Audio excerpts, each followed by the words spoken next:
Before you spend somewhere in the mid-$40,000 range on a new Toyota Highlander, there is one question you need to answer. Do you actually need a Highlander? Or are you buying one because Toyota 3-row SUV sounds like the safest possible decision?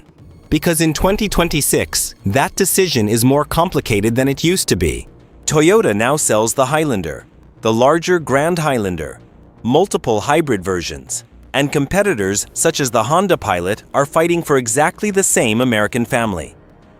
The Highlander is still good, very good actually, but there are 7 reasons why you may either love this SUV or realize you should buy something else. Today on VH Car, we are breaking down 7 reasons to buy or avoid the 2026 Toyota Highlander. We are going to talk about AWD, engines, fuel economy, third row space, towing, safety, pricing, family practicality, and the awkward little problem Toyota created when it introduced the Grand Highlander. And stay until number 1, because that is where I think the difference between the right Highlander buyer and the wrong Highlander buyer becomes extremely clear. Before we start, if you enjoy reviews where we actually discuss what happens after you buy the vehicle, not just what the brochure says, subscribe to VH Car and leave a like. And more importantly, if you already own a Highlander, comment your model year and how your ownership experience has been.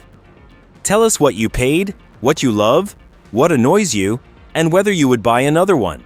That kind of information is more useful to future buyers than another slow-motion shot of an SUV driving through a mountain. Number 7 is a reason to buy. All-wheel drive is now standard. For 2026, Toyota made AWD standard across both gas and hybrid Highlander models in the United States. That changes the value equation significantly for buyers living in places such as Colorado, Michigan, Minnesota, Massachusetts, Pennsylvania, Washington, or upstate New York. You no longer have to choose a higher drivetrain configuration simply because snow occasionally exists where you live. Gas Highlanders use Toyota's AWD system, and certain versions offer dynamic torque vectoring AWD that can distribute power between the front and rear axles and also manage torque between the rear wheels. Gas AWD models also offer multi-terrain select with normal, mud and sand, rock and dirt, and snow modes. That does not make the Highlander a serious off-roader. And I would strongly discourage testing rock and dirt by pointing your family SUV toward a mountain because the button sounded confident. But for snow, gravel roads, wet highways, camping areas, and ordinary American winter conditions, standard AWD is genuinely useful. The downside is obvious if you live somewhere like Phoenix, Los Angeles, or much of Florida and have absolutely no need for AWD. You are getting the system whether you wanted it or not. Toyota simplified the lineup, but simplification for Toyota does not always mean customization for you. Still, for a family SUV, standard AWD is a major strength. Number 6 is another reason to buy. The gasoline engine has enough torque to actually work. The gasoline Highlander uses a 2.4-liter turbocharged 4-cylinder, producing 265 horsepower and 310 pound-feet of torque. That torquey figure is more important than the horsepower number for the way a family SUV feels in normal driving. You are not buying a Highlander to set lap records at Laguna Seca. You are buying one to merge onto an interstate with 4 people, luggage, a cooler, 3 backpacks, and 1 person asking why you did not stop for coffee 15 minutes ago.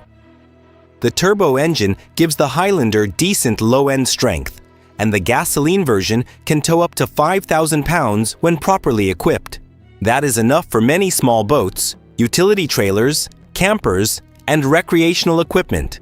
Compare that with the 2026 Honda Pilot. Honda still gives the Pilot a naturally aspirated 3.5-liter V6, producing 285 horsepower, and AWD versions can also tow up to 5,000 pounds. So if you are the kind of buyer who misses naturally aspirated V6 engines and prefers that character over a turbo 4-cylinder, the Pilot deserves a test drive. This is where personal preference matters. The Highlander's turbo engine produces plenty of torque, but some buyers may prefer the sound and response of Honda's larger V6. Neither makes the Highlander a performance SUV. Your children will still arrive at soccer practice without experiencing launch control. Number 5 is probably the strongest reason to buy the Highlander. The hybrid can make family SUV fuel economy surprisingly painless. The 2026 Highlander Hybrid has a manufacturer-estimated 35 milliliter combined rating with standard AWD. Think about what that means for a 3-row SUV that can seat up to 8 people. You can have 3 rows, AWD, family practicality, and fuel economy that would have sounded absurd for an SUV this size not very long ago. This is especially attractive if your Highlander is going to spend its life doing what most Highlanders actually do: school runs, commuting, grocery trips, highway vacations, airport runs, sports practice, suburban traffic, and occasional road trips. Imagine living outside Chicago and driving 30 miles every day, or commuting around Atlanta, or sitting in Seattle traffic. Over years of ownership, the fuel economy difference between the hybrid and a conventional 3-row SUV can become meaningful, but there is a trade-off. The Highlander Hybrid is rated to tow up to 3,500 pounds, compared with 5,000 pounds for the gasoline version. So if your family vacations regularly involve a heavier boat or travel trailer, the gasoline Highlander becomes the smarter configuration. This is where I want our second CTA. If you own a Highlander Hybrid, tell us your real-world MPG in the comments. Do not tell us what the dashboard once displayed while you were driving downhill with a tailwind. Give us your normal average. And if you are considering one, subscribe to the channel, because ownership information like this is exactly what we want to build into these reviews. Number 4 is another reason to buy. Toyota understands the basic family SUV job extremely well. The Highlander can seat 7 with second-row captain's chairs, or up to 8 with an available second-row bench on certain trims. Toyota lists up to 84.3 cubic feet of cargo capacity when the second and third rows are folded. 3-zone climate control is standard. Wireless smartphone integration is available through Toyota's multimedia system, and buyers can choose between an 8-inch display and an available 12.3-inch touchscreen depending on configuration. Higher trims add features families may actually appreciate on long trips rather than gimmicks that exist primarily to make the window sticker longer. Available equipment includes heated and ventilated front seats, leather upholstery, panoramic glass roof, panoramic view cameras, head-up display, and a larger digital instrument cluster. Toyota also includes Toyota Safety Sense 2.5 Plus, which incorporates systems such as pre-collision detection with pedestrian detection, adaptive cruise control, lane departure alert with steering assistance, automatic high beams, road sign assistance, and lane tracing assistance. And these are exactly the kinds of features that matter in a family vehicle. A giant horsepower number is fun. A panoramic camera that prevents you from backing into a bicycle lying behind the vehicle is useful. Adaptive cruise control on a 9-hour interstate trip is useful. 3-zone climate control becomes useful approximately 7 seconds after someone in the second row says they are too cold, while someone in the third row says they are too hot. Toyota understands the assignment. But now we arrive at the reasons you may want to walk away. Number 3 is the first major reason not to buy the Highlander. The third row is not the reason I would choose this vehicle. Yes, the Highlander has 3 rows. Yes, it can seat up to 8. But there is an important difference between contains a third row and I would happily place adults there for 3 hours. If your third row will mostly be used by children, occasional passengers, or short trips, the Highlander works. If you regularly transport 6 or 7 adults, you need to compare it with larger alternatives before purchasing. And Toyota itself created perhaps the Highlander's biggest problem, the Grand Highlander. The 2026 Grand Highlander can seat up to 8, but offers up to 97.5 cubic feet of maximum cargo capacity, compared with the Highlander's 84.3 cubic feet. It is 201.4 inches long and is explicitly designed around providing more passenger and cargo room. That difference matters when the third row is not an emergency seat, but a regular part of your life. Honda creates another problem. The 2026 Pilot seats up to 8 and offers as much as roughly 112 cubic feet of maximum cargo volume depending on how Honda measures the configuration. It also offers a clever removable second row center seat on several trims, giving families more seating flexibility. So here is CTA number 3.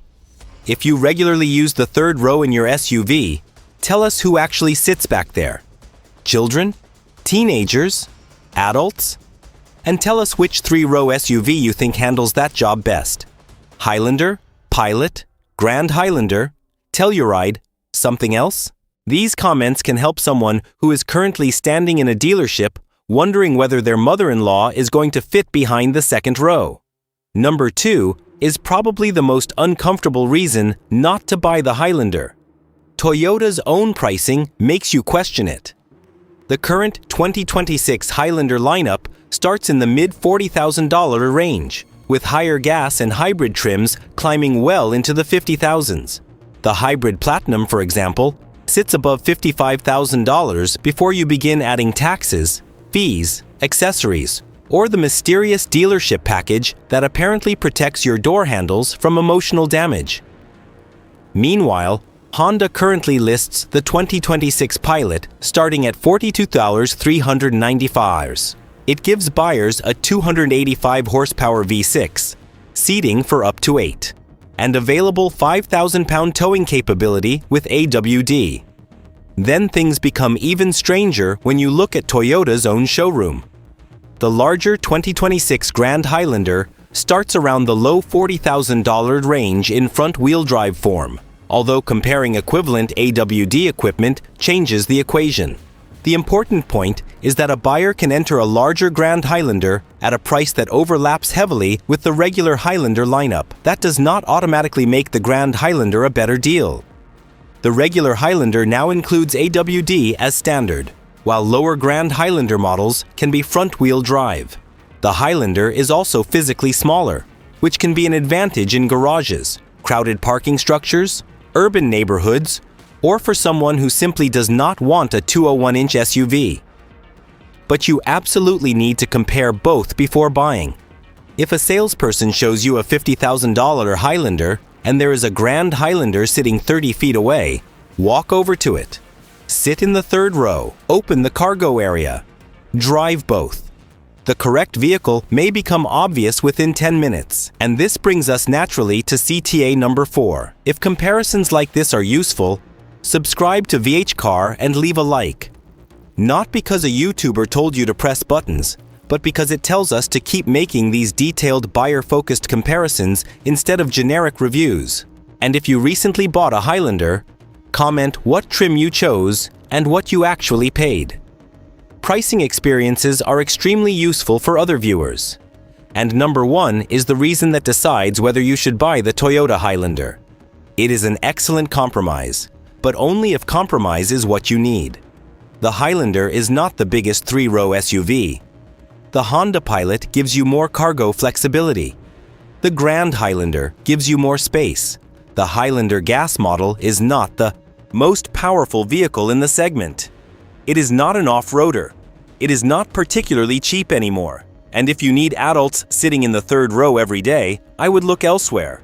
But the Highlander combines a manageable exterior size, standard AWD, seating for up to 8, available 35 mm hybrid efficiency, up to 5,000 pounds of gasoline model towing capability, useful safety technology, and enough comfort to make long road trips relatively painless. That combination is what makes it work. Consider a family living outside Denver. They want AWD because winter exists. They want 3 rows because grandparents occasionally visit. They do not want a giant full-size SUV. They drive enough miles that 35 mpg is genuinely attractive. They do not tow anything heavier than a small recreational trailer. That buyer should put the Highlander Hybrid very high on the shopping list. Now, imagine another family in Texas. 3 teenagers. Grandparents regularly travel with them. They tow a 4,500-pound boat. Every road trip involves luggage for 7 people. That family should probably walk directly past the Highlander Hybrid. They may prefer the gas model, Grand Highlander, Pilot, or something larger entirely. Same SUV. Completely different answer. And that is why the title of this video is not "The Toyota Highlander is Perfect." It is the family SUV you should or shouldn't buy. Your lifestyle decides which half of that sentence applies. Our 5th and final CTA is for everyone who has actually lived with one of these vehicles. If you own or previously owned a Toyota Highlander, leave your experience below. Tell us the year, engine, mileage, biggest problem, favorite feature, and whether you would spend your own money on another one. And if this is your first time watching VeechCar, subscribe. We are building these videos around the questions people actually ask before spending tens of thousands of dollars on a vehicle. So, should you buy the 2026 Toyota Highlander? If you want standard AWD, a manageable 3-row footprint, strong everyday practicality, and especially the option of a 35mm hybrid, yes. It remains a very compelling American family SUV.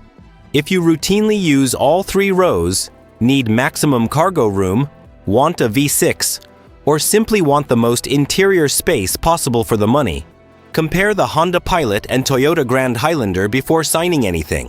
The Pilot offers seating for up to 8, a 285 horsepower V6, and up to 5,000 pounds of AWD towing, while the Grand Highlander offers up to 97.5 cubic feet of maximum cargo capacity and a substantially larger cabin.